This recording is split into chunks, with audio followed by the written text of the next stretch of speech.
Radhe Radhe friends, welcome to my channel Meya Pandey. मैंने आप सबके साथ दो सिचुएशन को डिस्कस किया है जहां पर principle of natural justice apply नहीं करता है।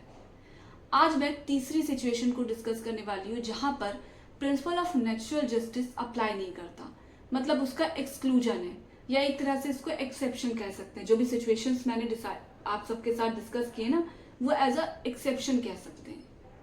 अब जो तीसरी सिचुएशन है उसको मैं एक एग्जाम्पल के थ्रू आपको समझाती हूँ।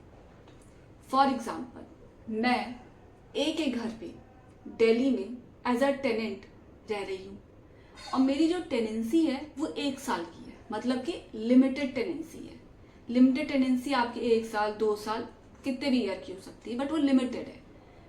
अब जहाँ मैं रहती हूँ वहाँ पर Delhi rent control act apply करता है और दिल्ली रेंट कंट्रोल एक्ट में एक सेक्शन दे रखा है जो रिलेट करता है टर्मिनिंग एंड क्रिएटिंग लिमिटेड टेनेंसी से।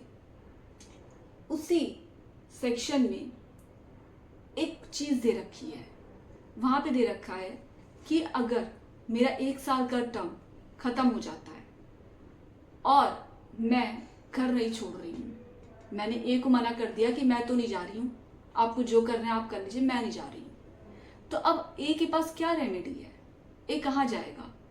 तो उस सेक्शन में रेमेडी दे रखी है कि ए ऑथराइज्ड ऑफिसर के पास जाकर उस जो लिमिटेड टेनेंसी है उसको टर्मिनेट करवा सकता है और वारंट ऑफ पोजेशन को अपने फेवर में इशू करवा सकता है।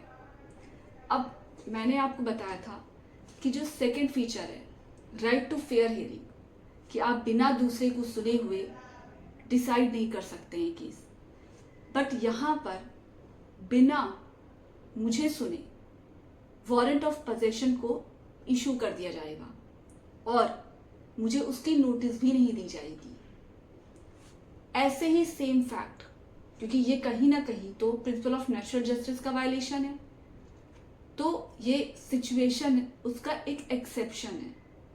एक केस हुआ था JR Vohra versus India export house limited and others 1985, जिसमें सेम फैक्ट थी।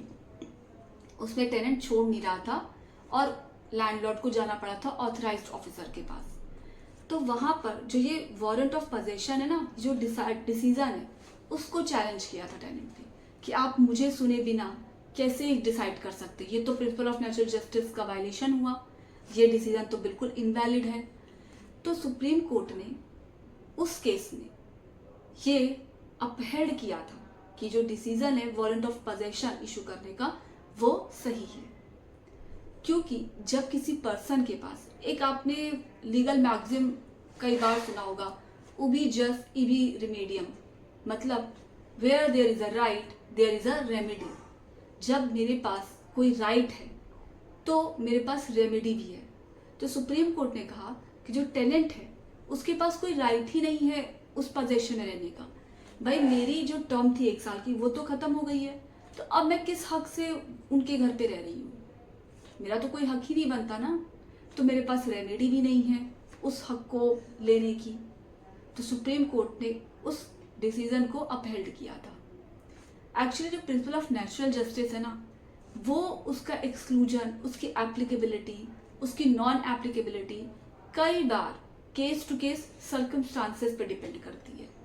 तो ये लिमिटेड सर्कमस्टांस या लिमिटेड सिचुएशन नहीं है, इससे बहुत सारी सिचुएशन हो सकती है जहां पर जो डिसीजन मेकर है उसको पता है कि प्रिंसिपल ऑफ नेचुरल जस्टिस का वायलेशन वो कर रहा है, लेकिन फेलियर ऑफ जस्टिस को बचाने के लिए उसे वो करना पड़ेगा। तो ये इसकी एप्लीकेबिलिटी और non applicability case to case situation पे डिपेंड करती है। तो इसकी कोई एग्जॉस्टिव लिस्ट नहीं है कि मैं आपको बता दूं कि 4 सिचुएशन है, 5 सिचुएशन है, नहीं।